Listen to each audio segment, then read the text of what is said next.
দাদা বলে গেছে আর লাগবে না। আমার কথা শোনো, সোনাদা কালকে এসছিল, এসে বলো 110 পিস কাতলা দেবি দাদা, আর বলো 80 থেকে 90 পিস বোয়াল। বোয়াল তো হয়ে যাবে 80-90 পিস। আমি বলেছি, তা বলছো ওই মাছে হবে না, বাদ বাকি টাকা আমি দেবো, আমার কি দোষ? আমি জানি আমার সামনে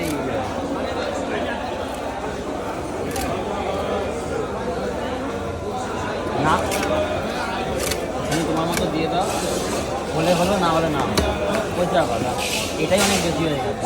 তুমি তো বলেছিলে 5 কিলো বোয়াল।